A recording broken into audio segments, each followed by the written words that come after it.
And welcome to the first in a series of webinars presented by the Athletic Association of Barbados. I am Dr. Rudolph Allen, sports psychologist, sports science specialist, and head of the Academy of Sport at the University of the West Indies, Cape Hill Campus, Barbados. I am your moderator for tonight's webinar. Tonight's topic looks at competitive sport in the age of COVID, with presentations by some of the leading sports practitioners and professionals from Barbados and the region. Version.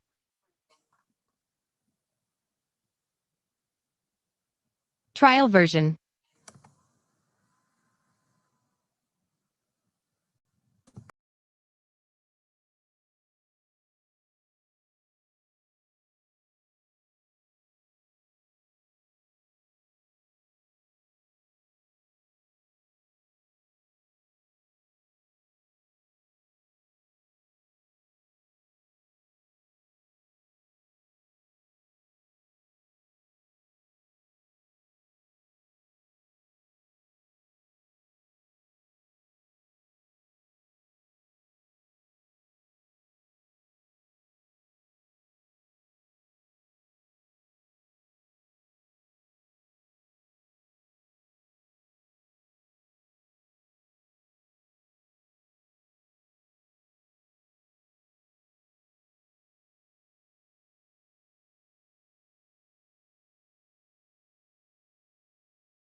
Organization RADO, a member and former secretary of the National Anti-Doping Commission, and an international doping control officer. Mr. Morel holds an executive master's in sports organization management from the University of Belgium, a master's of science in national development and project planning from the University of Bradford, and a bachelor's of science in management from the University of the West Indies, Cape Hill campus. His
largely successful.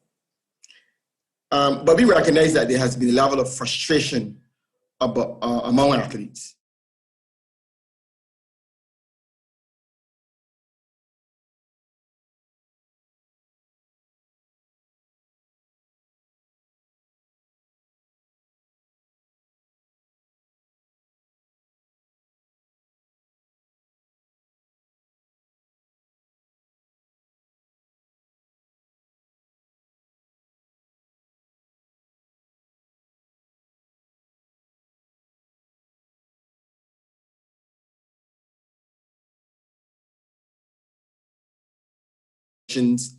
That have large finances but also that have very big sponsors.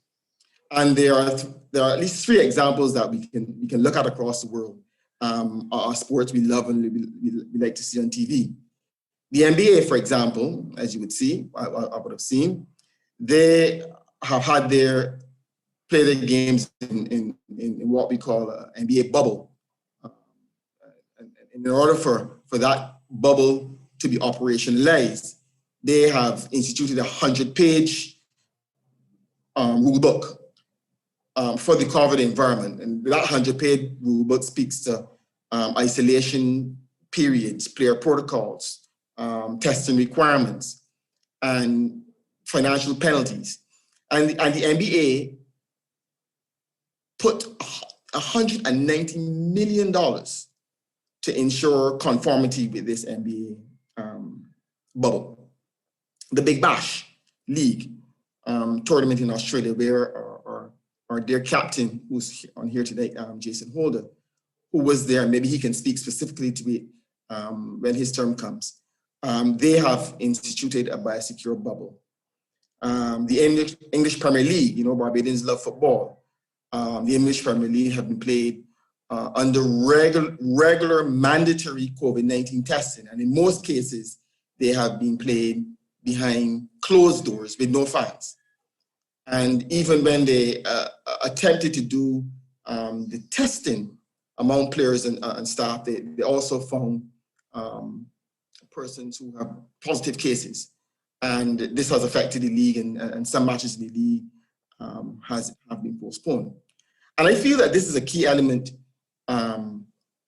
in terms of sponsorship and finance vis-a-vis the Caribbean, because our sponsors themselves have had to undertake various cuts in their various budgets and finances. And monies that would have been funneled into areas of sport have been vastly reduced.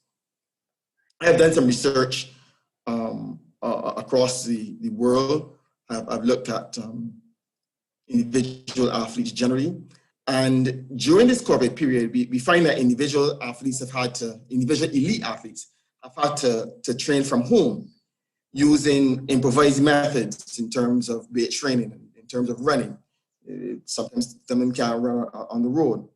There's one case I found in the case of Argentina that have allowed their Olympic athletes to go back and train under very, very strict restrictions.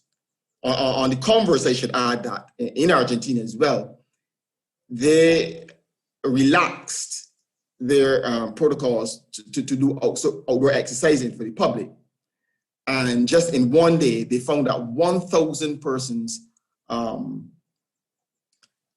were going out training, they were going out running, and they had to then, within 2 days, reimpose the protocols. So even their restrictions had to be cut back to some degree.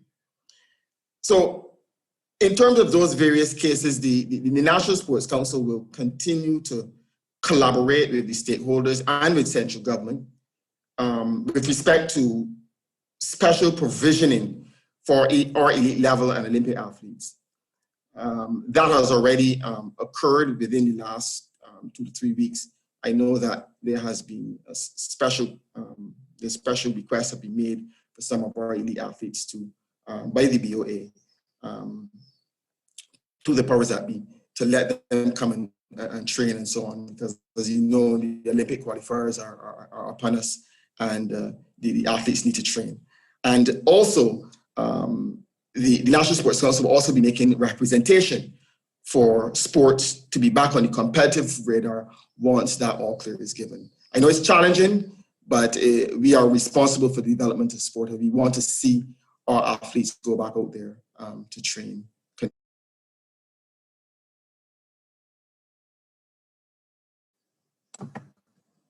Thank you, Mr. Murrell.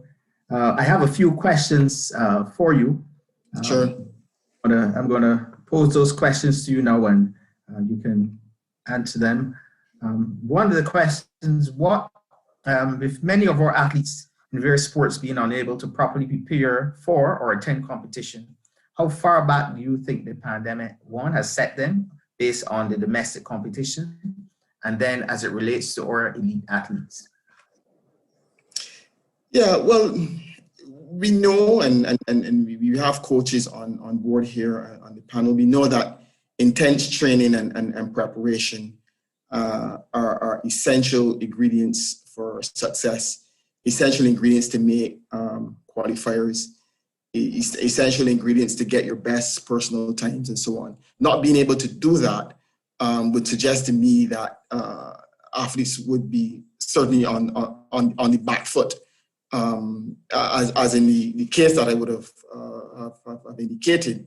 The elite athletes in other parts of the world have been trying to do something from home, and that is where the challenging aspect comes. And it is not only unique to Barbados, but it's unique to all athletes across the world. So therefore, I would believe that some athletes, especially, would not achieve their optimum. I would think so during this COVID period. In terms of our elite athletes, a lot of our elite athletes, they are overseas and they train overseas. And of course, there are some here who train, some who have come home to train. And I know it's a challenging situation, but again, we have to make those special provisions, as I said earlier, to the powers that be. The Olympic Association has done so, and we trust that once this pause is over, that we can get the word for them to go ahead, even if it is for them specially to train more intensely. Another question for you, Mr. Murrell. How do you see sports being revitalized in Barbados, as the government restrictions on many sports have not been lifted for over a year? Yes, that is the challenge. The challenge is that the sports have locked down, virtual standstill over the last year or so. But if we take lessons of experience or models of experience of what has happened over the last year, although sports has been a virtual lockdown, I think the revitalization of sports and people training in sports can come back once we can see certain competitions being coming into place, training starting slowly, and so on. I think that the revitalization would come slowly, but with the vaccine that we have now, I can see after the vaccine has started to take root, and we can see some easing of the restriction. I think the revitalization of sport can come back in mass in Barbados. Thank you. One more question, Mr. Murrell, before you go. What permanent changes do you envision for contact sport in the future, based on what's happening with the pandemic right now? Yeah, I think that certain. I think that certainly the permanent changes we talked about for sport. I think that given the pandemic, I think stricter protocols certainly would have to be in place. And I'm talking about stricter protocols for athletes, stricter protocols for administrators and those who do administrate the sport. We often tend not to look at those things that happen behind the scenes, anti-doping and so on. So I think stricter protocols in terms of social distancing, wearing the PPEs and so on. I think that as sports starts to open back up, I think these protocols would start to more stricter protocols will start to be in place. And then gradually over time, slowly and gradually over time, I think that we can then start to see now a certain degree of normalcy coming back. Thank you very much, Mr. Murrell. And if you have any more questions for Mr. Murrell, please hold them until the end. We're going to take some more questions at the end of all the presentations. So Mr. Murrell will stay with us and you can pose any further questions you may have. Thank you very much, Mr. Murrell. Thank you. On to our second panelist or presenter for the night. That's Dr. Vernice Richards. Dr. Vernice Richards is a human performance specialist who has worked with performers in sports, business, and the performing arts for over a decade. Dr. V, as she's referred to by her clients, holds a PhD in sports and performance psychology, a master's in counseling, and is a licensed clinical mental health specialist. Dr. V emphasizes the use of mental health, wellness, and the various holistic techniques to help guide performers towards achieving peak performance, whether it's sport or in their profession or a self-described digital nomad and foodie. Dr. Richards has presented workshops and seminars worldwide as a member of the American Psychological Association and the Association of Applied Sports Psychology. She has also conducted coaches clinics in Panama, China, Trinidad, Germany, and India. Additionally, her thoughts on the use of developmental psychology in tennis have been featured in the Estonian Tennis magazine. With a personal motto of learning never ceases, she also dedicates herself to learning, teaching, performers excel through performance blogs, online courses, and one-on-one sessions through the VRPC Human Performance Academy. Dr. Richards will discuss mental health and the athlete during this COVID-19 pandemic. Dr. Richards. Oh, wow. Thank you so much. That was really good. Okay, so hi, good afternoon, everyone. Greetings from Trinidad. I know most of the membership is in Barbados. I really wish I was able to be there, but Trinidad is not that bad, stone's throw away. So thank you very much to the panel for being here, and I'm really excited to hear the thoughts of so many esteemed colleagues, and also for the people that took their time out of their Saturday to join us to have conversations about this topic. For me, looking at the idea of mental strength, mental toughness, mental wellness, mental health has really catapulted to the forefront over the last year.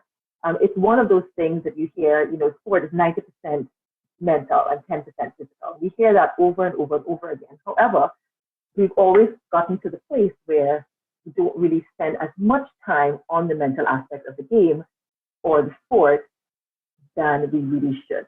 So this COVID-19 quarantine area isolation, removal from sport, at least the physical practice of the sport, has really opened the door for a lot more time and reflection on sport practice from the mental point of view. So mental strength and mental toughness can be considered an umbrella. It's an umbrella skill. I mean, most people say you need to be more mentally tough or you need to have mental strength, but it's essentially an umbrella skill. And what that means is that it's made up of a multitude of other mental skills that create that high performance or that peak performance. What we learned from the last year is that the human being is also like that. We also are made up of many different facets, and the sport is made up of many different facets. And by looking at it that way, we recognize that it's very important to have each spoke of the umbrella working in tandem or in sequence in order for that peak performance to occur. Over the last year, when we had removal from sport, return to sport, removal from sport, we're seeing a lot of athletes that are struggling as a result of their transitional element of sport. And what I mean by the transitional element, I'm talking about the athletes that weren't only competing at present, but those that were trying to get ranking in order to compete, those that were competing in milestone games like the Olympics and may have aged out at this point, and those people that are retiring as a result of not able to compete in their sport during their window of time. So we had a group of people that felt that they had a lot to lose as a result of the time spent. Over the last year, I've worked with athletes from all over the world, and they all came down to about 4 or 5 different skills that needed to work on. Now, most of the time when you look at mental skills and mental toughness, the basic skills are usually like communication, focus, self-talk, relaxation skills, dealing with pressure, motivation, skills like that.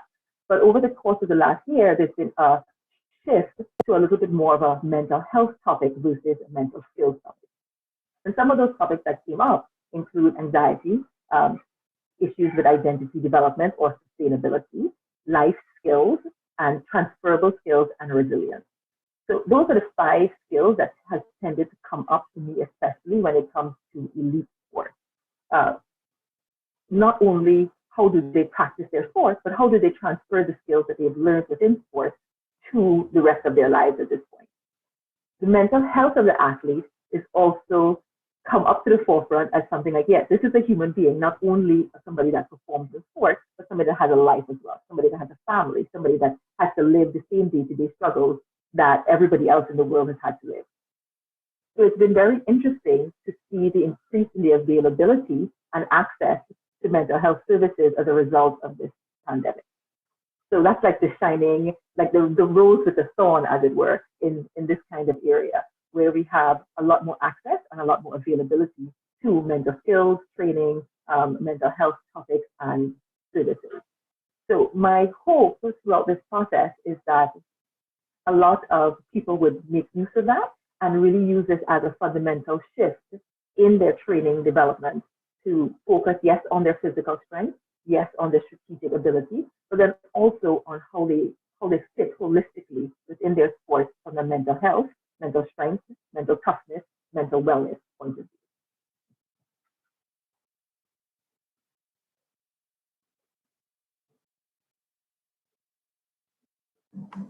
Thank you very much, Dr. Richards. I have questions for you, of course. Oh. So let's begin with this one. With many competitive sports asking for bubbles, isolation and quarantine, as well as numerous tests, how much emphasis should be given to the mental aspect of competitive sport? Oh, how much emphasis? I think the emphasis of it should be the same as it was before. I think the difference is the trajectory of it, meaning how we approach the mental health and wellness and strength of the athlete needs to be a little bit more in depth.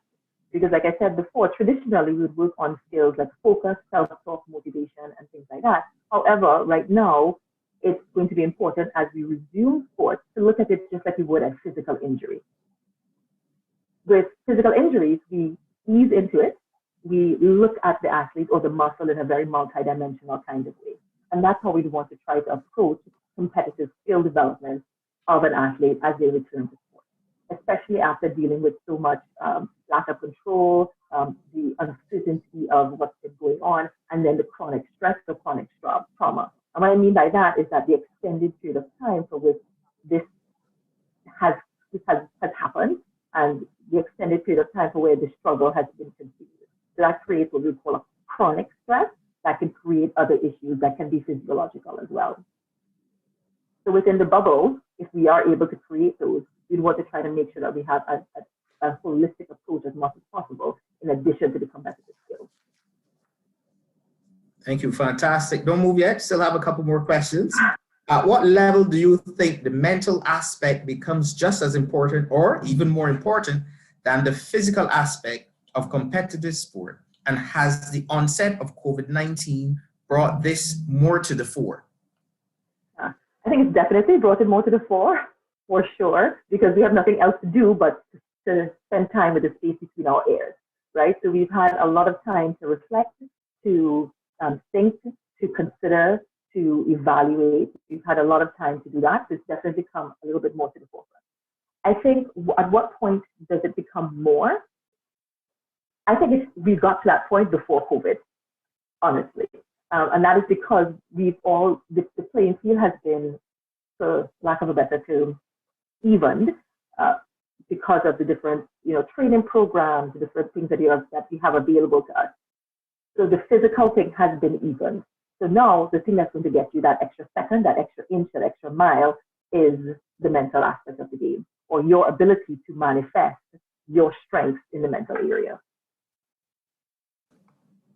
And one more question, and this is probably more general than related to COVID-19, but however, do you think that a sports psychologist should work with a team from the onset rather than coming to work with the team close to when the team is about to travel or play? That's $1 million question. I get asked that question quite a bit by coaches, especially prior to COVID, where the accessibility, the extent of mental health or mental strength services were really difficult for psychology consultants and so forth. So what it is you would want to try to do, in my opinion, my professional opinion, I would prefer that you work with a team before traveling So that way you can go through the various group dynamics and various issues like that before you get into the actual pressures of competitive play. But what I would also follow that up with is that the consultant, the sports psychology professional, also work with the team after they come back, so that way you can evaluate, self-evaluate, assess their performance, so that way when it is they do go back into regular training or regular play, that we do have a default baseline to run back to. So I would suggest that yes, there is exposure to mental skills development prior to leaving for a tournament, and not just when you are leaving, while you're there, but then also once you're finished. Fantastic. I hope all of our administrators and coaches are hearing that.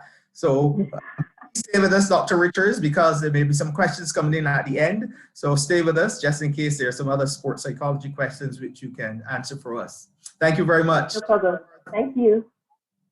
You're welcome. Our third segment, we'll have two presenters in Mr. Jason Holder and Mr. Gerard Mason, two athletes, very well known in Barbados and probably across the region.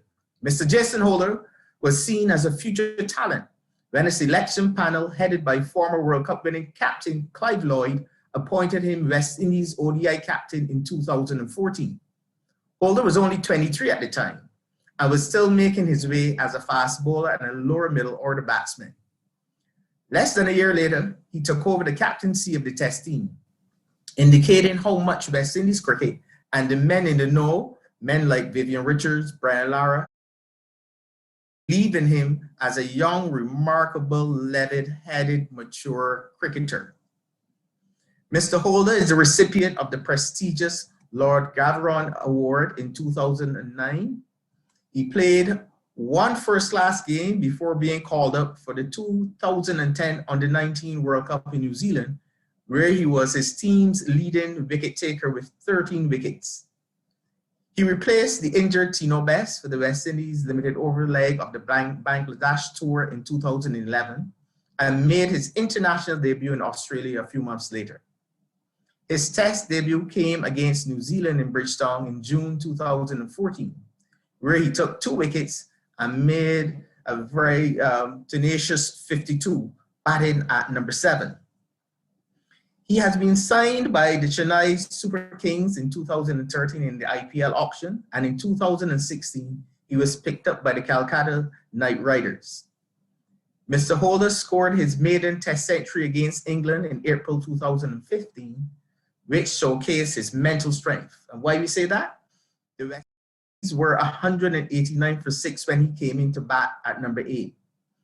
And he stood at the wicket and batted for 214 minutes in a defiant century, which saved the match for the West Indies.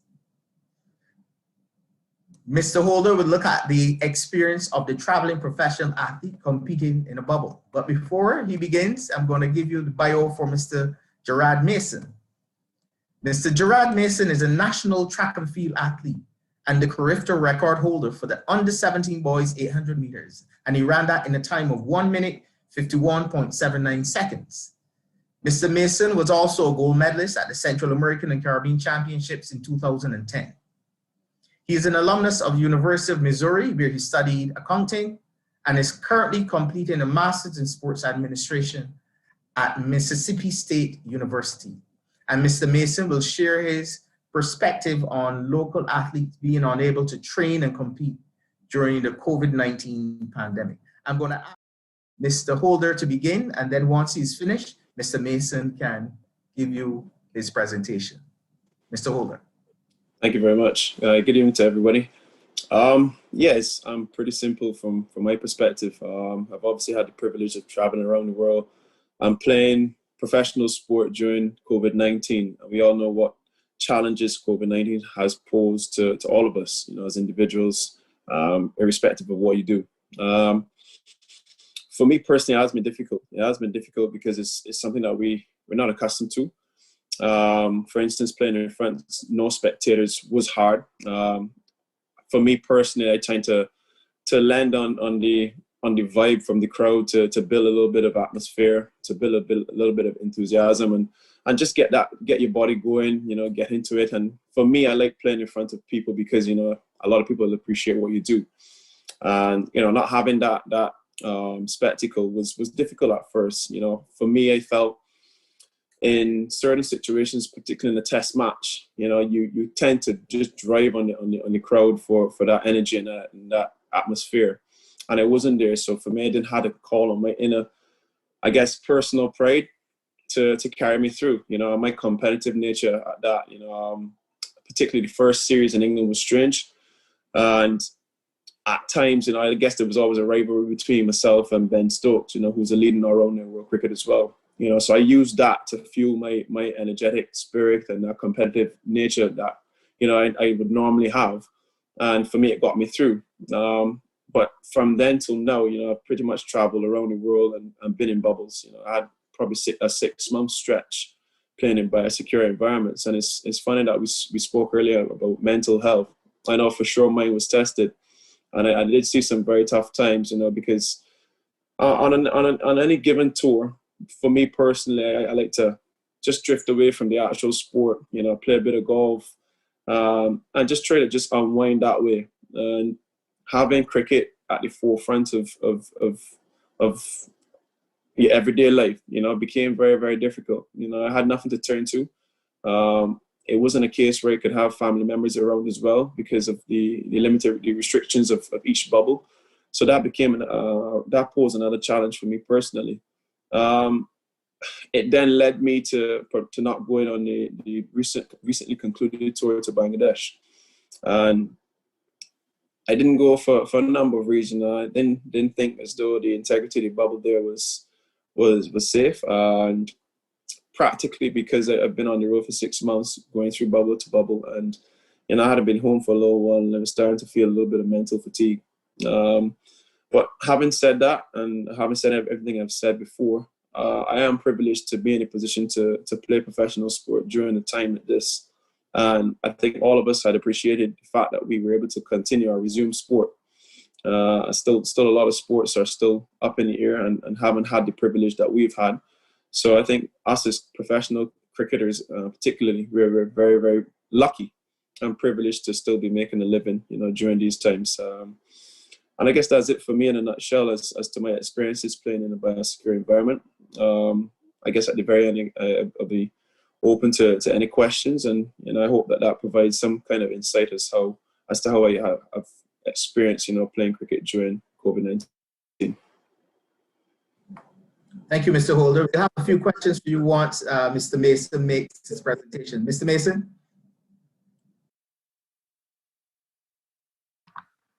Good afternoon. I'll begin my journey, my topic in 2016 when there was the Rio Olympics. I remember that February, I was at University of Missouri at the time, and we had the SEC championships, and I did the 400 there, and I almost qualified for the World Indoor Championships there.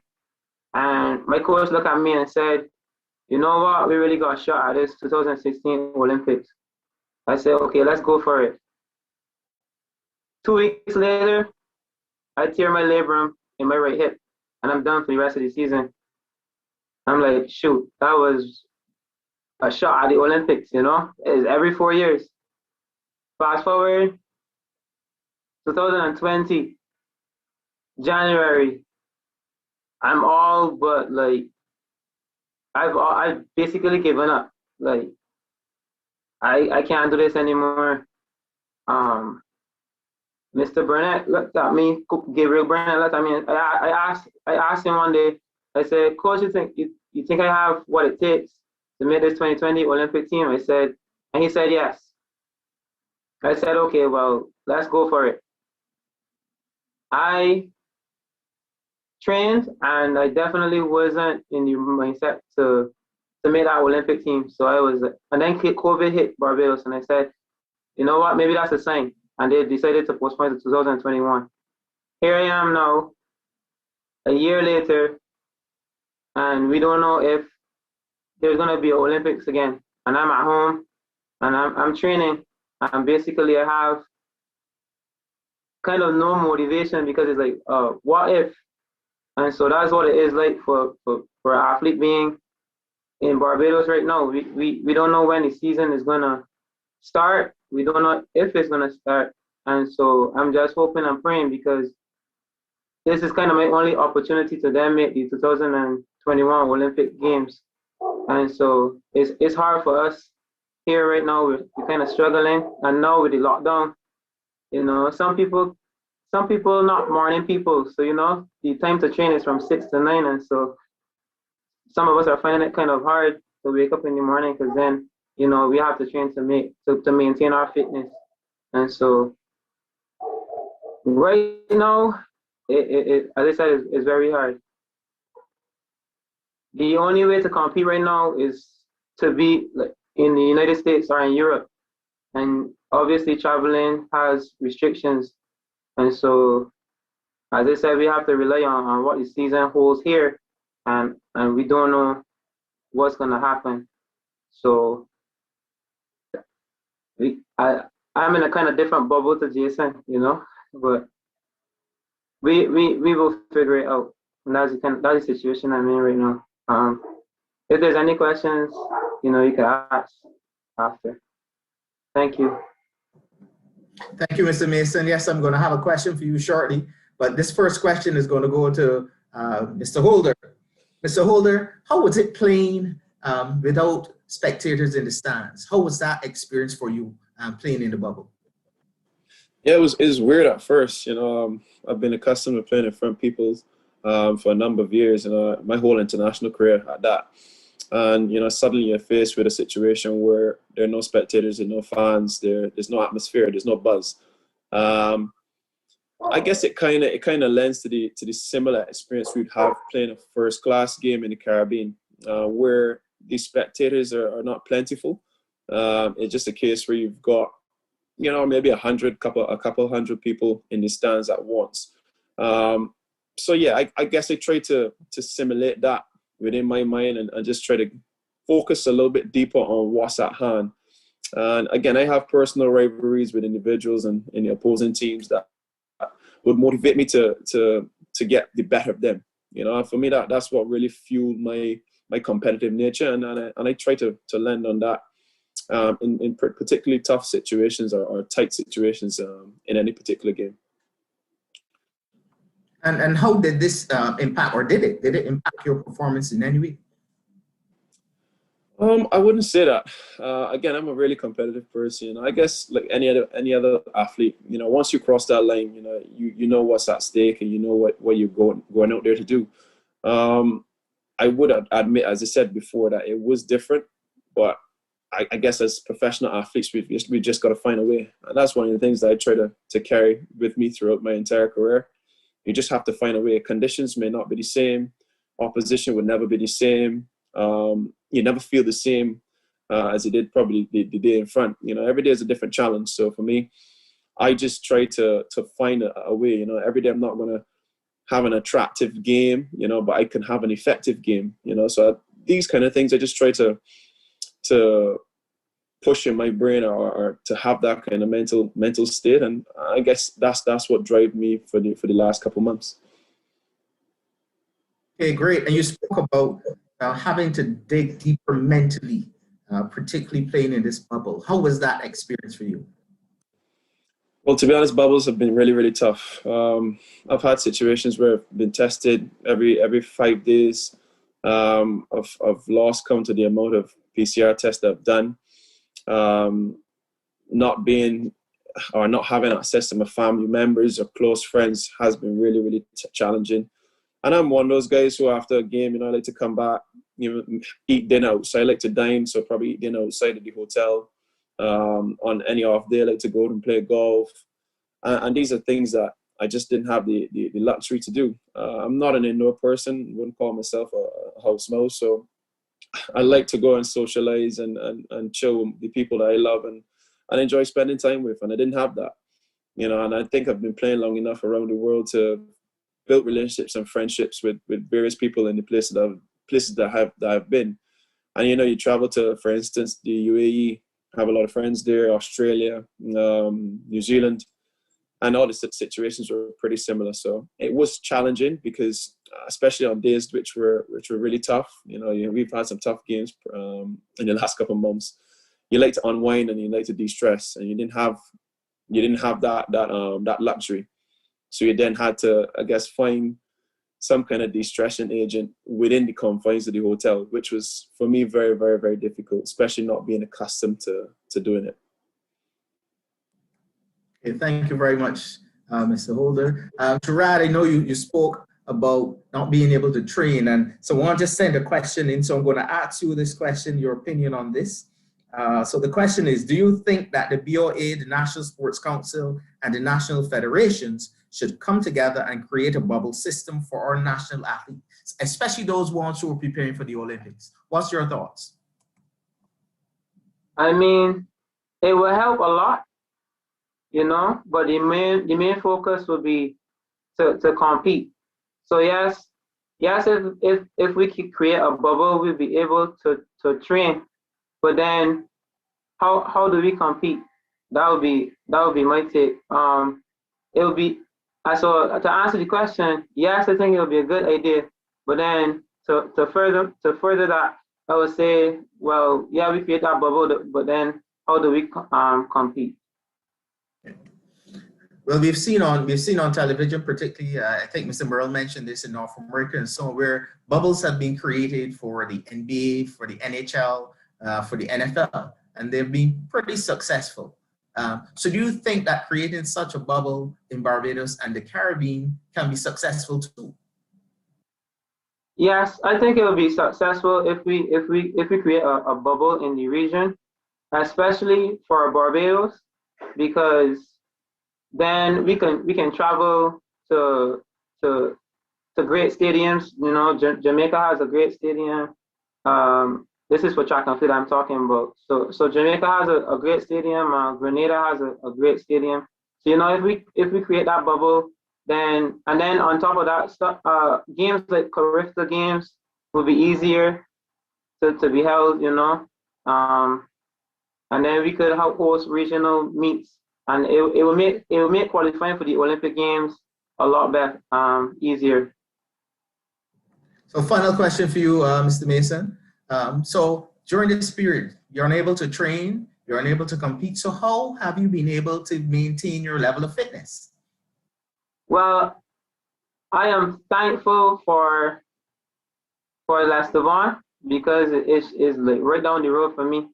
So we have exercise time between 6 and 9, and so I would usually go down there around 7 and put in the workouts. Luckily, 2 of my teammates they live close to me as well, so I would time their rep and they would time my rep. So, you know, I still have company and I still get the workout done. So I mean, the training part during the lockdown hasn't been hard.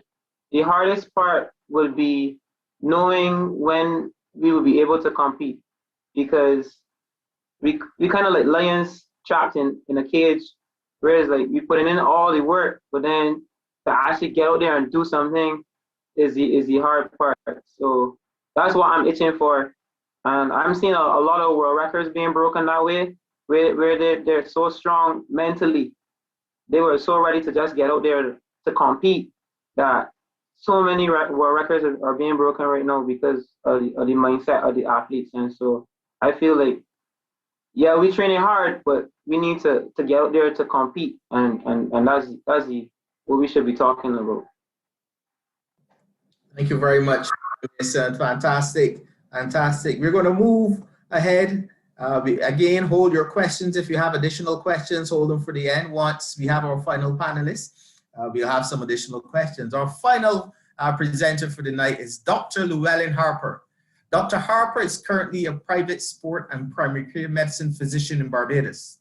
He holds an MBBS from the University of West Indies, Mona, Jamaica, and a Master's of Science in Sports Medicine from the University of London. He is the chairman of the Medical Commission for the North American and Caribbean Handball Confederation and is a member of the Medical Commission of the International Handball Federation. He also provides sports medicine support for the netball, track and field, football, volleyball, and cricket associations in Barbados. Additionally, Dr. Harper has been the team physician for several sports at major competitions, including the Pan Am Games, the Netball World Championships, the Commonwealth Games, and the 2000 Olympic Games. Dr. Harper is also the president of the Handball Association of Barbados. Tonight, Dr. Harper will present on testing and training during this COVID-19 pandemic period. Dr. Harper. Thank you very much, and good evening to everyone. Thanks for zooming in and tubing in wherever you are. The approach to this topic is going to be focused on the sports person and what they should know about testing considerations for return to competitive sports, our theme for this evening. All guidelines and protocols, be they medical or social or governmental policy decisions, are fundamentally related to the protection of the community, and in other words, to protect the community from the spread of the SARS-CoV-2 virus by our actions meaning sporting actions, return to sport, and of course, protection of self. That goes without saying.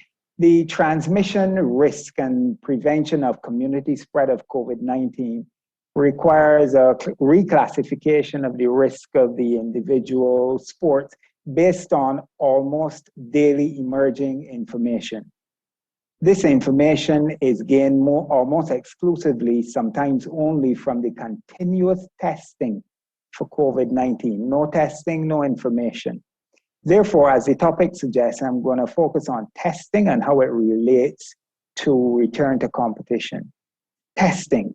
By this, I mean testing for the detection of the SARS-CoV-2 positive person. The problem with testing is, much like vaccination, is that it isn't effective unless you get a high proportion of people tested regularly. I'll say that again. Problem with testing is that it isn't effective unless you get a high proportion of people tested regularly. And that's in the general population. For sports, it's almost unless you get everyone tested all the time. So for return to sport, this goes even further. Should we test everyone? And if so, how often? So just a bit of a background for context. Testing is safe. Testing is safe. Two types of tests for the virus that cause COVID-19 illness. The viral tests, like the rapid tests and the PCR tests. Of these, they test for current infection. The antibody test, another type, and this test for previously infected persons, but I won't elaborate here because those are expensive and time-consuming and need specialized input. The CDC guidelines of 2 days ago, the 19th of February, indicates that not everyone in the general population needs to be tested. Only people who have symptoms and people who have had close contact, less than 6 feet, cumulative total of more than 15 minutes over a 24-hour period with someone who has been positive. But that's for the general population. Guidelines for sports persons will obviously, and people competing closely will obviously differ. The types of viral tests, as I said, are like the rapid test. That's an antigen test where it detects a piece of the coating of the virus. And this is highly specific. If it says it's positive, that means almost certainly, not almost certainly, definitely COVID-19. But it's less sensitive. It misses a lot of people, especially in the early stages. Let me qualify that. About 30% of false negatives sometimes. Rapid tests are used for large-scale screening, and generally they are much cheaper and give a lot quicker results. The other test, which we would hear about, detects the RNA, which is a part of the virus's genetic makeup. And this is the PCR test. It's highly sensitive, so it's hardly going to miss anyone, but it can unfortunately remain positive for some time, and in people who are no longer sick or shedding the virus. So it gives a bit of a problem. So if it's still positive, is this person, can this person return or not? These PCR tests are really the gold standard for return to play. And turnaround time is longer, and the cost it's more expensive. But you would have heard Mr. Holder speak about having PCR tests on quite a regular basis. So can you test negative and later test positive for the COVID-19 with this viral test? Well, yes, it's possible. In certain circumstances, you may test negative if the sample was collected too early, and this is with the rapid test, and you can then test later on in your illness, or you can be exposed to COVID-19 after you've had the first test. So returning to competitive sport requires a robust COVID-19 testing plan, and is a major component of any necessary protocol for going back to sport. Such guidelines would, for sport and training, competitive sport especially, but training included, guidelines for return to competitive sports will incorporate certain health and safety protocols, and they must include the type and the level of sport that you're playing. In other words, whether indoor versus outdoor, contact versus non-contact, vocal versus non-vocal. Those vocal versus non-vocal are terms that I'm using because some sports, everyone shouts very loud. Some sports, no one says anything. Clearly, the ones who shout will require a much greater distance for safety. This will reflect the type, timing, and the frequency. The type of sport and the level of sport reflects the type, timing, and frequency of the test. All sports at all levels should be, and most are instituting mandatory testing programs, those who have returned to sports. And this is a reality in almost all professional sports, as we've heard from Mr. Holder, certainly in cricket, primarily in professional sports where financial considerations are important, broadcast rights, certainly in India, betting. Will high transmission risk sports require a more rigorous testing regime? Clearly. More often, less often, and also updated testing for cardiac and exercise considerations are important in those who are returning with the COVID-19, post-COVID-19 infection. Also, consideration should take into account not whether, but when to shut it down. If we return, certainly there must be some consideration of when we're going to shut it down. Continuous testing should be based on local evidence, not only overseas evidence. So every sport must implement its own policy. All sports, all players should have a negative PCR test. This should be the gold standard. At least a negative rapid test. Those who are positive should not go back, who have been positive should not go back until at least 14 days past the last positive test. Those who have been positive should be seen by a doctor before they go back in. But why look at, we're looking at others overseas, but we got to look at our own personal outcomes. So look globally, but act locally. Remember the Tokyo Olympics, Tokyo 2020, they're not requiring vaccines of everyone. They're not requiring vaccines, but they will have a strict testing regimen. So test before, return, during the season, and surveillance and protocol modification if necessary. There's a lot more that should be said, might be said, but I'll leave it here. Thank you, Dr. Harper. And you're talking about testing. How important then is testing as it relates to competitive sport? As I think I might have pointed out, it's extremely important. As I've said, or I think I would have said, all players going back into any sort of competitive sport should have a negative test, should have a negative rapid and certainly negative PCR test.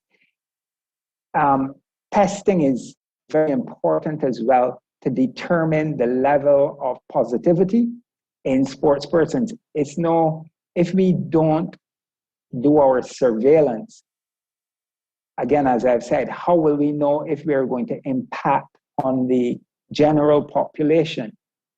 If we're playing sports, we have closer proximity, especially especially contact sports, we have a greater risk of passing on the positivity. So, and then we go home to our families, and so it's exceedingly important in terms of the competitive sports. So we definitely need to test.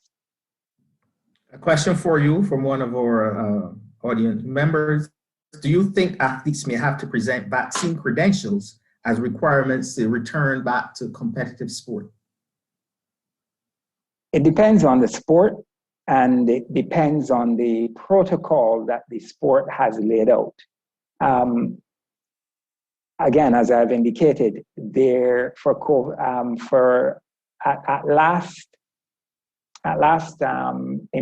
my last information is that the Tokyo Olympics, they're not requiring vaccines of everyone, but they certainly are going to be having really rigorous testing. So perhaps in our local area and in the region as well, our athletes are healthy. Getting a vaccine may well be, we might be looking at 6 to 9 months down the road for everyone to be vaccinated. So vaccines, I would say, are not mandatory, but if it were possible, they should certainly be implemented. Another question for you. Do you see our national federations having to make any changes to the regulations as it relates to return to sport going forward out of this pandemic? Again, national federations should be looking at their own specific sports. Yes, clearly non-contact sports that are not, that where people will be distant from one another. For the athletes, the changes may not be as great as for those with contact sports, but certainly because we all use equipment, because we all use venues and what's not, the implementation of standards should not only be for the athlete, but be for venues, be for equipment, it should be a holistic thing where the National Federation looks at making sure they protect environment as well as athletes.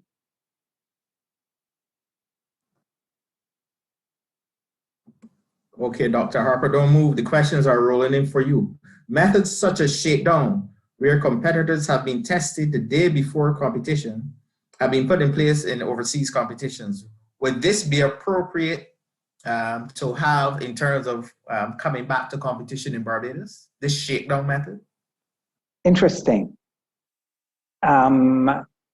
If you might want to elaborate to me on what the shakedown method is, but let's because we're speaking about testing here, PCR testing, the gold standard, you're not going to get the result, or you're hardly likely to get the result within 24 hours. Remember, as I said, the rapid test might be as much as a 30% false negative.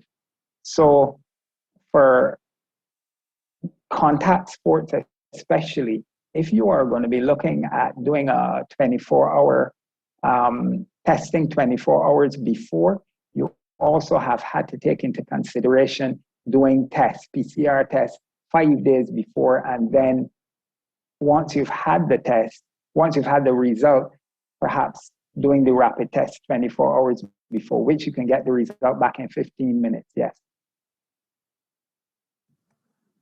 Okay, And I guess this person is putting you on the spot.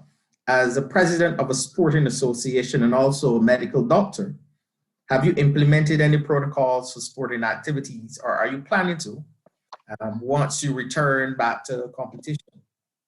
Yeah, Sean, the Handball Association has a protocol for return to sport, yes.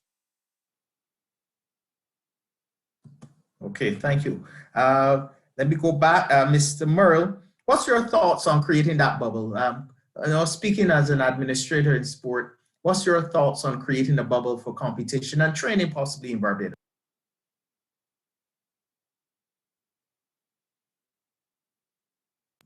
Yes, sorry about that. Again, it was interesting to hear the testimony of both Jason and Gerard and their experiences, one with the bubble and Gerard under severe pressure as a sort of elite athlete, emerging elite athlete in Barbados, and the challenges that emerged.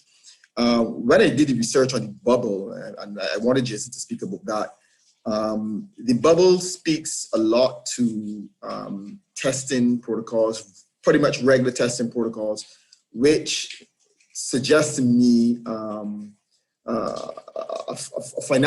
heavy financial component. But those are the bigger leagues. The financial component might not be as heavy within our smaller Caribbean context, but there would still be monies and so on associated with it.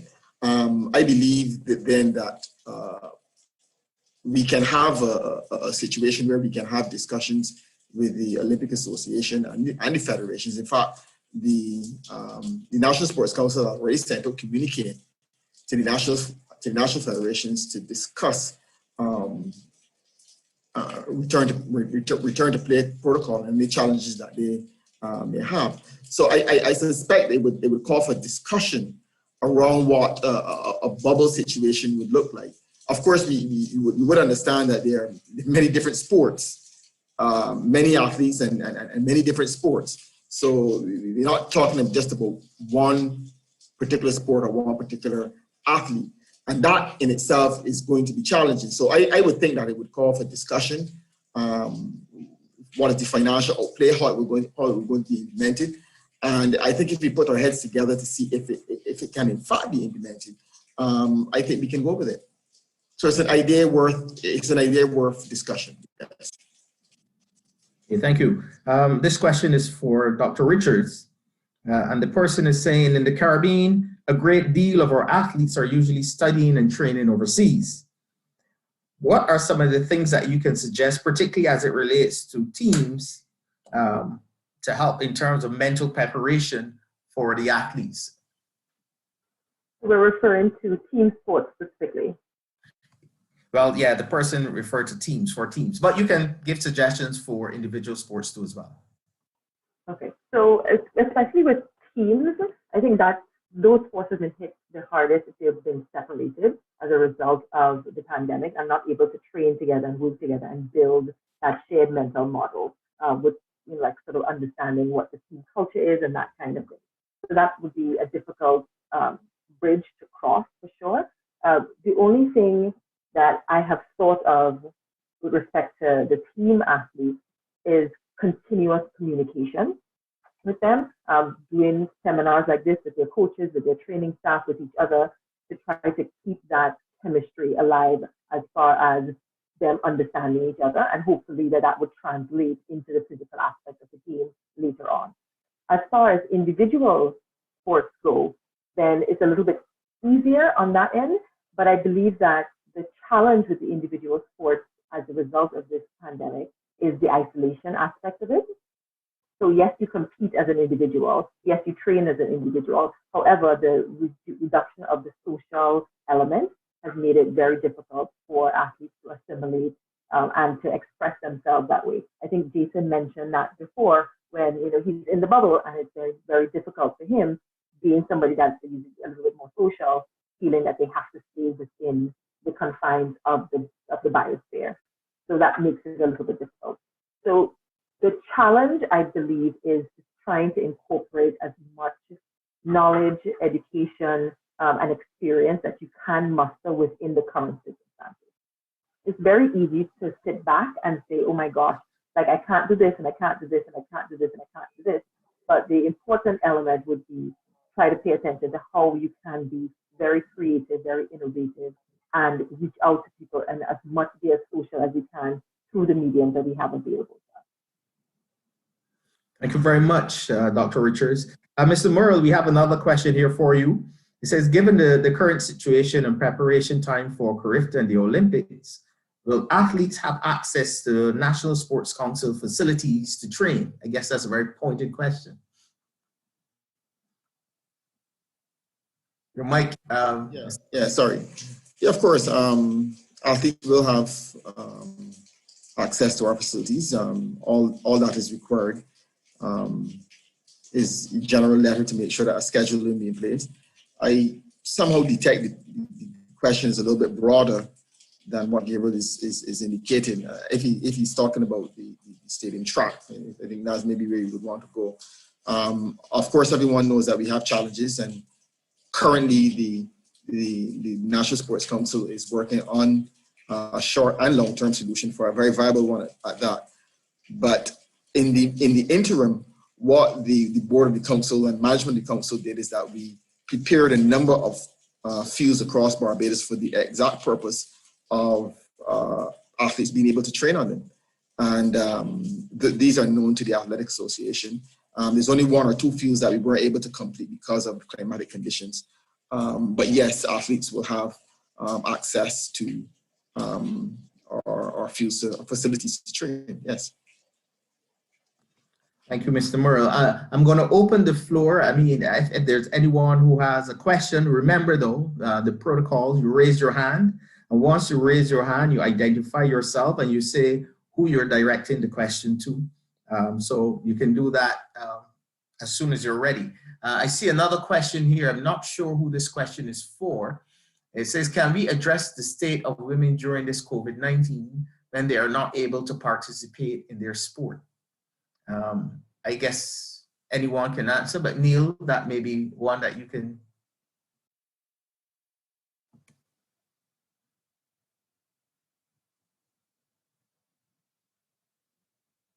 I'm not sure that I can answer that question. maybe Ms. Richards, who is a woman and a psychologist, might be able to better able to handle that particular question.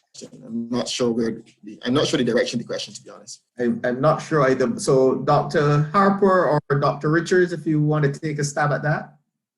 Yeah, I was also saying to myself, I'm not exactly sure the direction or intent or purpose of the question. So it makes it a little bit very general. Because you asked about the state of women as they return, like, is it different for men versus women as they return to sport? Is that the question? You know, just try to figure out what it is you're trying to ask. So if that is the question, like if it's different for men versus women, it could be, if you look at the psychological makeup, the emotional stress or trauma and how it affects, it could be, it depends on the state or the level of sport that the athlete is in, whether it's a mother, a daughter, you know, a sister, a friend, that kind of thing, may have a couple other stressors that are in addition to the athlete role. So that would be one consideration, but it's also a consideration for the male athlete as well, being a father, a son, a brother, so on and so forth. So I wouldn't say that there are a huge differences between return to sport, the females versus males. It will only depend on the way they compete. So if it's the type of sport then you're looking at, then okay, now are we looking at gymnastics? Are we looking at equestrian? Are we looking at, you know, those kinds of things? Then you would have a couple other levels. So it's a little bit more complicated a question than, okay, how do women return to sport versus men? Okay, I have another question here. I'm not sure who this question is for, but it says, for a rapid return to the field of play, wouldn't it be cheaper and easier on national federations and participants to be vaccinated and then be tested before and after every competition? Or would athletes still have to be tested after, although they've been vaccinated? I think, Dr. Harper, you can take that one. Yes. As I indicated, it's somewhat unlikely that we're going to have healthy young athletes vaccinated before people with predisposition to illness before the elderly and before the frontline workers. So there is going to be a challenge putting healthy athletes in front of these. So the vaccination is, the policy is not going to help. But if it would be cheaper to vaccinate, perhaps not. We still, the protocols are still going to indicate that we need to test both PCR and rapid testing before return to especially high performance or elite competition, because we do not at this point in time have the evidence that it is not possible to pass on the virus, the SARS-CoV-2 virus, even though you've been vaccinated. The evidence is not there yet because we have not been administering the vaccine for that long. So we want to be absolutely safe. So we'll still have to test even though we do vaccinate. So the testing protocol will be the same whether you've had the vaccination or if you haven't had it. Still, it's important to let everyone know that everyone should have the vaccine. Thank you, Dr. Harper. That gave us some clarity. I'm getting some clarity on the question too before. It seems like the question about women coming back to play, they're saying that men are more likely to get back to play, I guess, quicker than females in their respective sporting disciplines. So I guess that's the angle they were taking in terms of women getting back to play after COVID-19. So I don't know if anyone wants to take that question. So that may be a little bit more of the administrative element that male sports are more likely to come through than. Yes. So Mr. Merle, do you want to take a stab at it? Yeah, but I'm not sure that women are going to get returned to play any more than men, really, because in an environment, let's say you have track and field, for example, you have male and female athletes who are want to return, who want to achieve Olympic standard, who want to qualify standards. I don't see them as being any different, a woman being any different from a man, really, in returning to play. I think they're all in the same playing field. But maybe I'm mixing up the questions somewhere along the line. But I really don't see an issue, really. Okay, thank you, Mr. Merle. We have Jamar Brown who has a question. So Jamar, remember the protocol. You're going to ask the question, identify yourself, ask the question, say who you're asking the question to, if it's a question to one of the panelists. And once you've asked the question, then you're going to mute your mic. Good night to everyone, and good night to our panelists as well. My question is directed to Jason Holder. Jason, first off, though, let me say good luck to you and the boys tomorrow in your match against Jamaica. My question is that in the Caribbean and with sports, a lot of our sports is based on energy and feeding off of crowds. I heard you speaking about not having, a crowd audience basically to play cricket in front of. In your bubble when you were in England and other places as well, even with this tournament that you're currently in, has it had any impact on you and the team, any impact at all in terms of your performance? Because I do suspect that when sports and athletics, track and field starts back here, as I said, it's a culture that we live off of. And how did you basically get through not playing in front of large crowds? Thanks, Jamar, and thanks for the sentiment. Jason, your mic is muted. Sorry, I thought it was on mute. Thanks, Jamar. Thanks for your sentiments. As I said before, for me personally, I had to find something within to drive me. Luckily for us now, I think majority, if not all of our members here particularly, have played in the advent without crowds. And I don't think we are, I guess we are accustomed to it now. but it's not easy, you know, particularly in a limited overs game, which is normally a fast-paced, vibrant game. You tend to draw on that crowd response and that crowd energy, especially when the game comes down a little closer. And more often than not, here, particularly in this one-day tournament, we haven't had that. And who knows, maybe for some individuals it has impacted their performance. But more or less for me personally, I think I've played enough cricket now in these biosecure environments without crowds.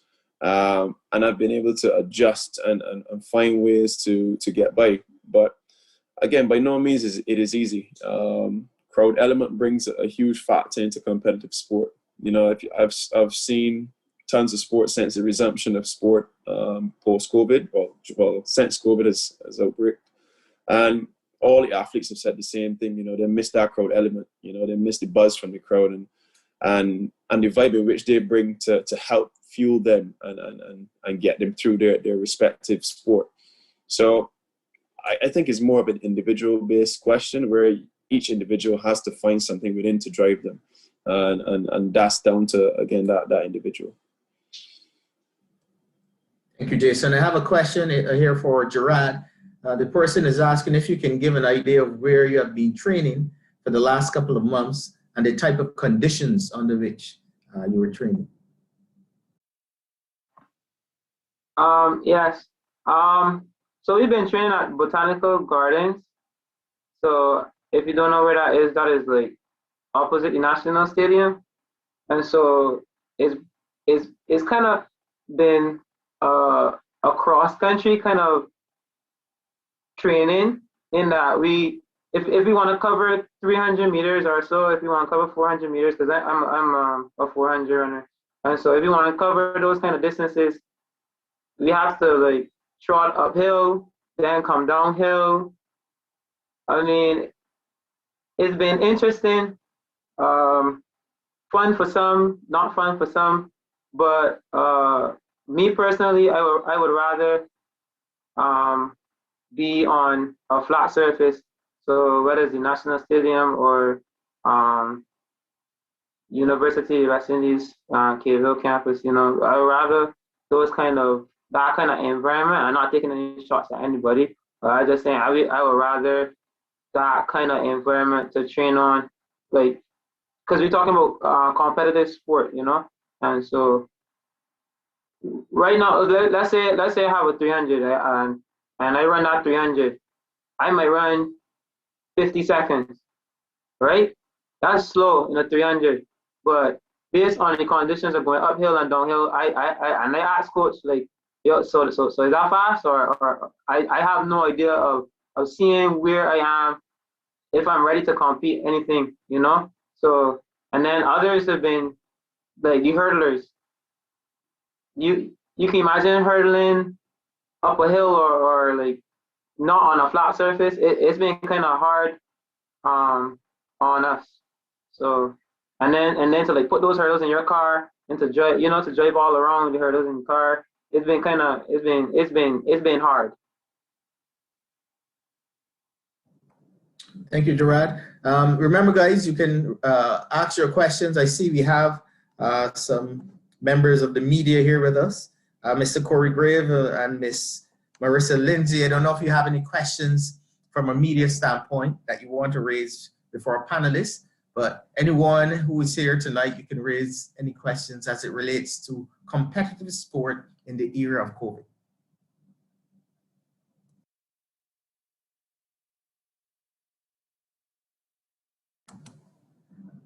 I know we're going to be having a second webinar, and it's going to be heavily based on the medical and psychological side.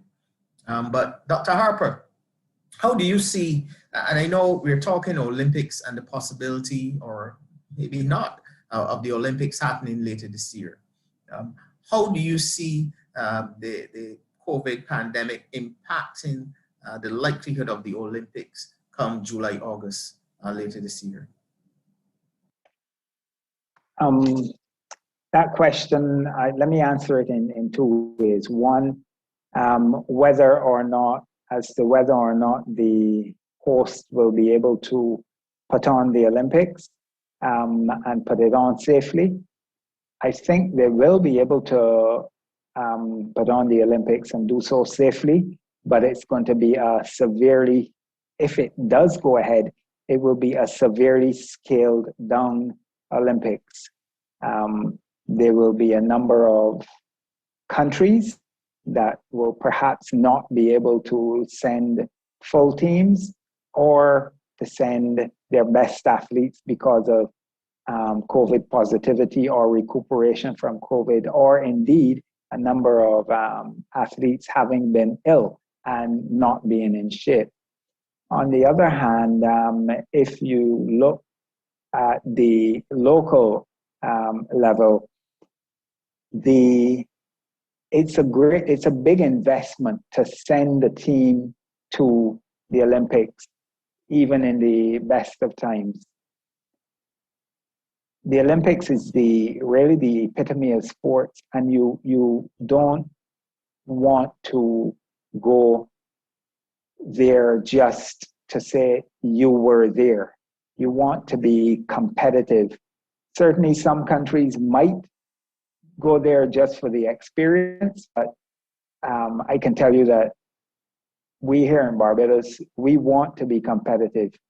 And so as far as how teams go and whether we will be able to send a team, or other countries like ours will be able to send a team, I think it will be impacted severely by the health or illness of the athletes, and B, the fitness and what times and how they have met the qualifying standards. So that's my answer on that. I'd sort of raise my hand about one thing. Let me just go back to a question that was asked by Sean regarding, if I may, regarding necessary measures that should be implemented for national federations. I want to point out something that's really, really important. Before going back to training and once returning to training, any and all athletes should remember personal responsibility. They must follow all the personal protective protocols. I know you've probably been hearing this all the time, but as a medical professional, I feel I've got to reiterate, always follow the personal protective protocols: mask, sanitize, distance, cover, don't share bottles, clean your equipment after use, change into clean gear once you've arrived at your training center, monitor yourself for symptoms. If you don't know what the symptoms are, there's a lot of resource out there. Inform if there are any symptoms. If you have symptoms, stay home. If you're ill, see a doctor. These are some of the measures that should be implemented, but not only the national federations can implement them, the athletes themselves should have the responsibility as well. So Sean, I hope that answers that second part of the question. Thank you, Dr. Harper. We have a question from Kerry Beckles. Kerry, you can go ahead. Hi, good night. Kerry Beckles here. This is directed to Mr. Murrell. Gerard spoke about the bubble, and Jason spoke about the traveling protocols and stuff like that. My question to you is, we have Olympic hopefuls on the island right now. We're basically stuck. What if it comes down to a case where the numbers are still going up, the window for qualifying is closing, and those who will have probably made the team, because I know some of the athletes that came back, some of those went back up. What if the ones that have the capability of making the team don't have the opportunity to? Is there anything that will be put in place to give us some form of hope to be able to travel and compete and meet that Olympic standard, if I answer the question correctly? Because I'm kind of battling with the word. Mainly because just watching, for me, it's hard watching track meets overseas and then touching base with those athletes that are competing. You know, what is the traveling protocol for them? Because right now, the test that they need, they're spending like $200 for the test. And that's before they leave, after the meet and stuff like that. Like what will be put in place? If the bubble doesn't come off and the testing, the qualifying period is getting closer and closer and we're still on lockdown, what will be put in place for those local athletes that have the potential to make the Olympic team? Yeah, thank you, Kerry, for your question. I think your question and Alvin's question, I think they're just supposed together.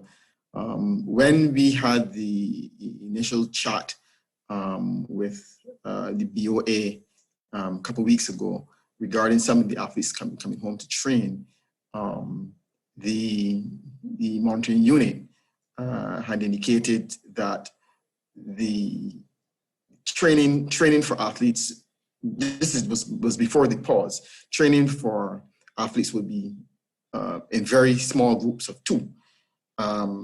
What Dr. Harper spoke about just now is that we really have to look at the whole idea of training for each athlete, because I think at the end of the day, it's really the personal responsibility regarding this vaccine. The council, the National Sports Council, is bounded, as I indicated, by government's protocols.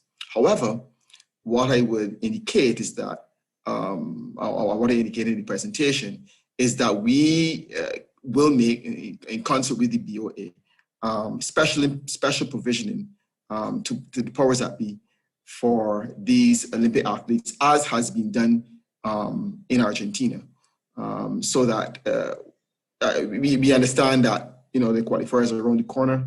We understand that they have to train, and we understand they have to compete. But we also understand that we are bounded by the protocol. So I think the idea of the special provisioning, asking, writing, asking, indicating that these are the athletes that have to train for the Olympics. This is what has to be done. We can send that up to the powers that be, and to see if we can get that special provisioning for those athletes to train specifically for the Olympic Games. Thank you, Mr. Murrell. This one is for Dr. Harper. The question is, are you recommending that every athlete be tested before returning to weekly training programs?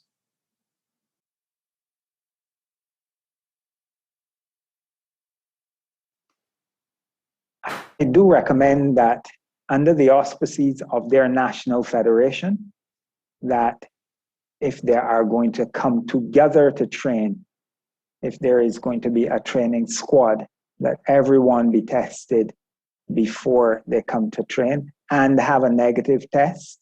And if they have been positive before, it should be at least 14 days after their last positive test before they come back into train, and have a negative PCR test as well. So yes, I am. Once it's in a training group and under the auspices of the National Federation.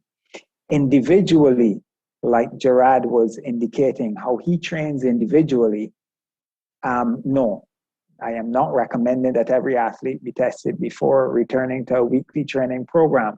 Once they are responsible, and again, observe the social distancing, observe the wearing of the mask, etc., and take care of all the protocols. So, but once it's once there is a national training program and there is a squad, yes, everyone who is coming together should be tested. Thank you, Dr. Harper. This question is from Mr. Corey Graves of the Barbados Advocate, and this is for Mr. Mason and Mr. Holder. So either of you can go first. Do you think that having to quarantine for a number of days before competition affects peaking for that competition? And as such, how many days or weeks before would be ideal with this in mind? So Mr. Holder, you can go first, and then Mr. Mason, you can follow. Hi, good night again. Me personally, the least amount of time I spend in quarantine, better for me. But I guess it all boils down to how much time you have after the quarantine period, and then probably what you've been doing before you enter the competition phase. So, for example, before we went to England, we had the lockdown period here in Barbados, well, worldwide, and we hadn't been able to train And that presented a challenge for us into returning to play. So when we got to England, we quarantined. Well, we basically stayed at the ground. So there's a hotel at the ground. We stayed at the ground. I think we had in-room quarantine. Well, we didn't have in-room quarantine because we had the entire hotel to ourselves. But we didn't have contact with the staff until I think about day 7. But then pretty much from there on, we had 3 weeks preparation before the first test match in Southampton. Now, particularly when it came down to other tournaments, we had less time because we had actually started back playing, and we practically went from tour to tour. But again, it's all relative to the circumstances. I don't think it affects the peak time of your performances, but particularly for me, if I'm traveling from bubble to bubble, then I'm in competition more so than if I'm staying at home and now try to get back into competition. I hope that could answer the question in any way. Thank you, Mr. Mason. Do you want to comment? Yes. For trial, it would be different in that it would affect performance. Typically, let's say we were traveling to Europe.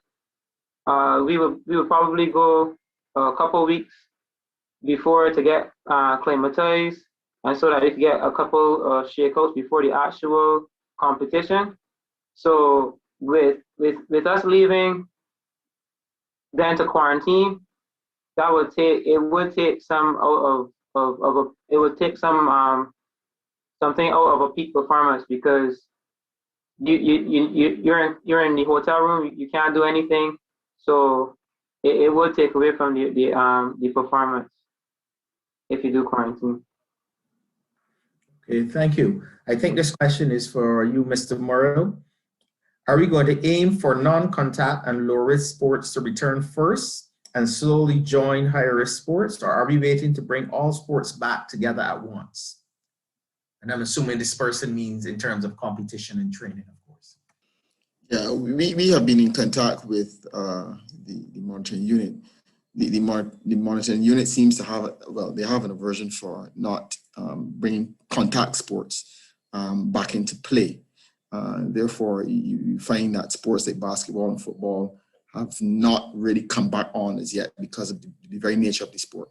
So therefore, I think that yes, the low risk sport, if you want to even consider our national indigenous sport, world tennis, as low risk, that has been one of the sports that, one of the initial sports that have come back initially, and people have been playing it because it's seen as a low risk sport. So yes, I can see a situation where low risk sports have come back to play, and slowly and gradually we bring the higher risk sports.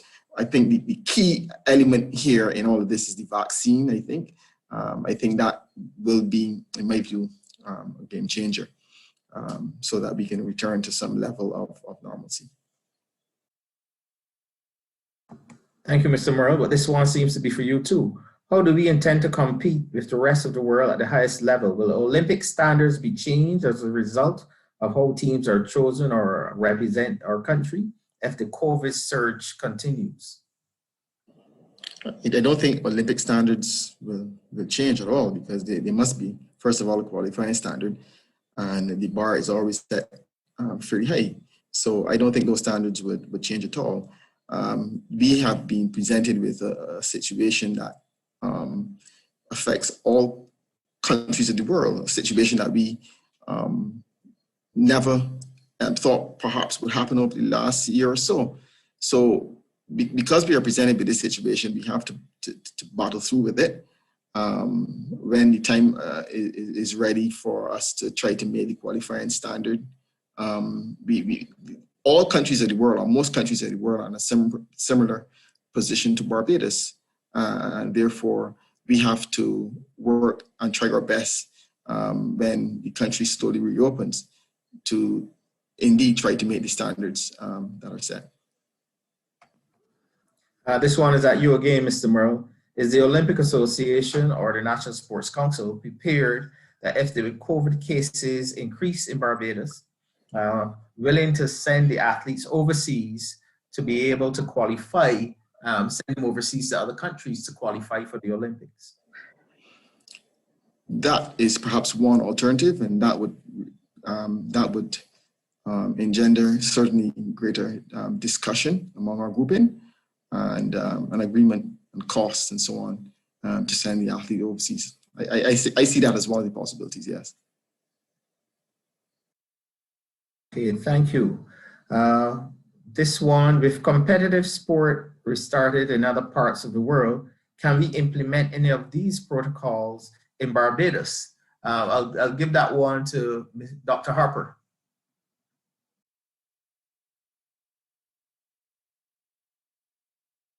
I'm sorry, if you would repeat just that last part.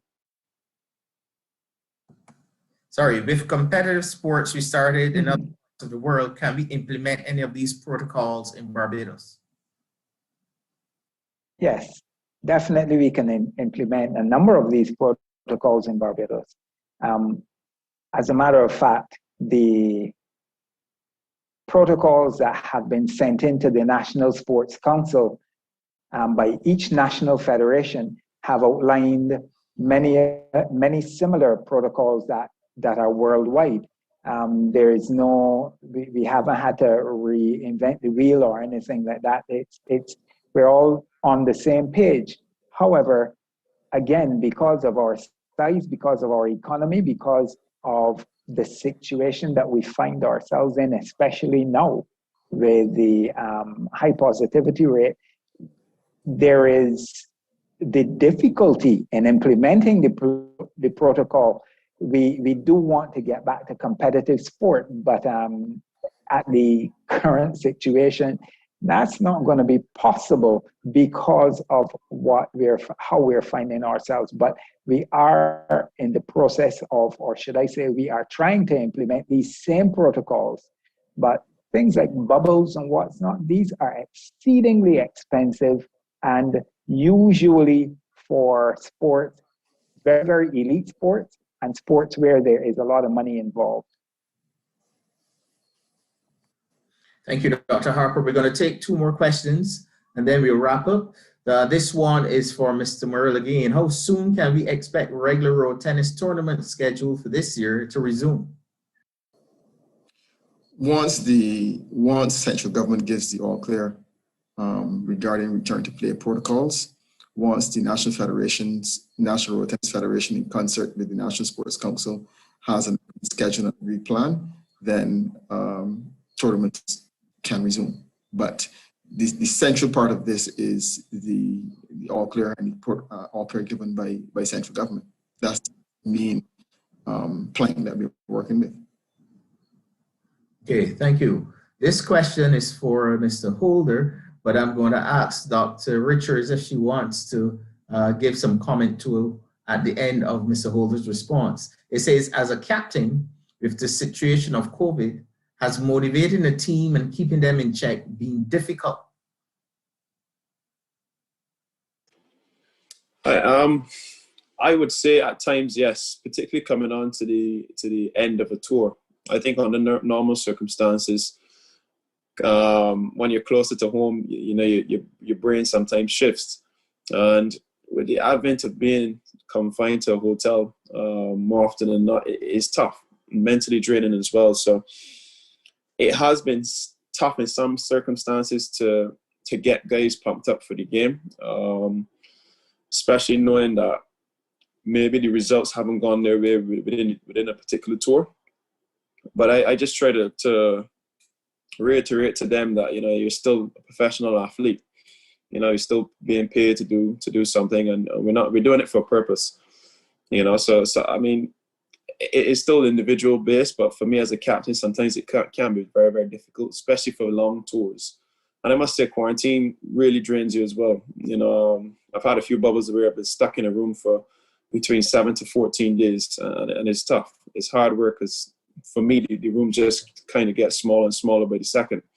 So yeah, I would say it is difficult, but let's hope that we can get everyone vaccinated, and or we can get rid of this COVID-19, and hopefully everything could resume like normal. Dr. Richards, how can you motivate a team in this period of COVID pandemic? What are some of the things you can? So how to motivate them? I was just about to sort of like tear up everything Jason just said, because the mental fatigue is definitely something that comes up, and it really does show, or has the leader or the captain emerge as, okay, how do they really motivate their team, or what can they actually do? Because they are also going through some of the situations that their players, their teammates are going through, so it makes it a little bit difficult when it's a two-pronged sword, as it were. So how do you motivate a team? You remind them what they're there for. Like I said before, a lot of the challenges that have arrived for competitive athletes during this time is issues around anxiety and issues around identity. So those are the two topics that I would say you really want to focus in on when you're trying to motivate a team. So if you're a coach that's trying to motivate a team or a player going into this time, those are the two areas that have really come up. Having them re-identify their purpose, their intention, who they are as an athlete, revisit their athlete mission statement, and what it is they really want to achieve or bring to the sport. And given that a lot of things are not within our control at this point, but there are significant elements of our sport that we still do have under our control, which is our performance and how we approach it. So that would be the thing that I would say to definitely pay attention to. How you're dealing with anxiety, how you're dealing with the walls closing in, as Jason expressed just now, and then also how do you really reaffirm who you are as an athlete during this time. Thank you, Dr. Richards. And here's what I'm going to do. We're going to take final comments from our panelists. I'm going to go with Mr. Murrell first. Any final comments? You have 30 seconds to a minute. First of all, I want to thank all those who have given comments today, and also the panel. My heart really goes out to Jason and Gerard, the athletes who are in it, and just to say, continue keeping your goal and your focus together. The National Sports Council will work to get the best value for all athletes in Barbados, and we certainly wish you all the best in your endeavors, and all the athletes in Barbados and coaches. We're in this together. Thank you, Mr. Murrell. Dr. Richards, any final comments?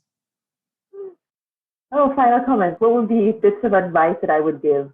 I would say to try to look at all of the skills that you're learning as an athlete, as a coach, as a sport parent, and try to make it as transferable as possible. Meaning that you're not only working on your competitive skills when you are competing, but you can work on your competitive skills when you are going through your day-to-day life. Any little thing that you're doing, do it with integrity, do it with empathy, do it with as much as that you can muster. So making sure that you're working on your competitive skills even when you're not competing, and creating that 360-degree holistic vision of yourself.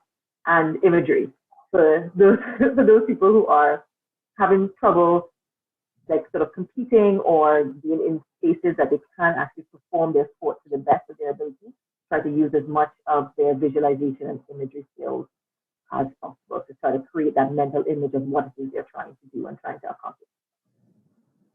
Thank you very much, Dr. Richards. Mr. Holder. Yes, I think the last thing I'll leave you with is from an athlete's perspective, I still think we've got a massive role to play into having these sports return to any competitive nature. You know, if athletes, we still got to adhere to all the protocols. And for the events to go on, you know, especially for us here in cricket, we've had to adhere to every single protocol. The governments have been very strict in various countries that we've gone to. So we've had a responsibility to uphold. And I'm hoping that within the other sports, you know, the athletes get that opportunity to get back out there and compete. And just note that as an athlete, we still have that responsibility to make sure we're adhering to all the protocols and just to ensure the safety of the event. I know a lot of finances goes into hosting events. So the last thing you would want happen is for an event to be shut down because, you know, a bubble has been breached, or, you know, we've got COVID going through the entire bubble. So just stay safe. Try to adhere to all the protocols, and, you know, hopefully, you know, very, very hopefully that we can all resume some kind of normalcy when it comes to competitive sport. Thank you, Mr. Holder. Mr. Mason. My final remarks would be to tell all the local athletes who are listening right now to just kind of keep your head up and think about the future. You know, there's so much. Just keep striving, because we will get through this. Try to stay motivated, as motivated as possible. Know what you're doing it for. This Olympic journey has been a dream of mine since I started running, and I started running when I was like 5 years old.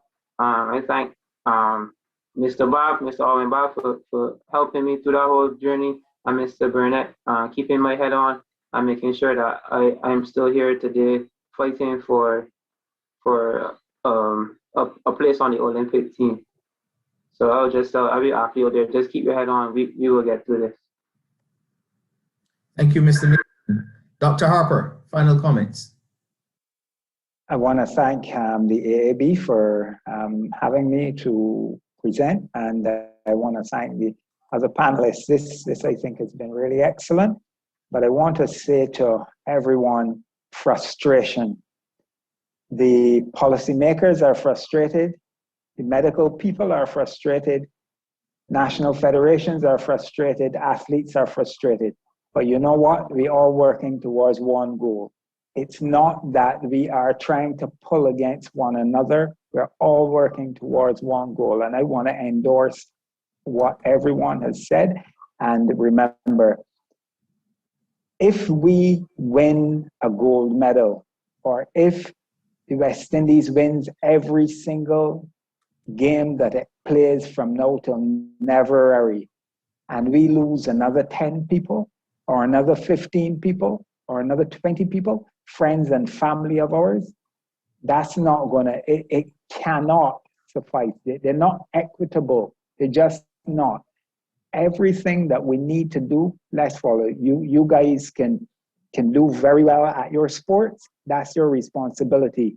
Mr. Morrell and the government, they do very well at what they do. That's their responsibility. The evidence from the scientists and the doctors, that's our responsibility.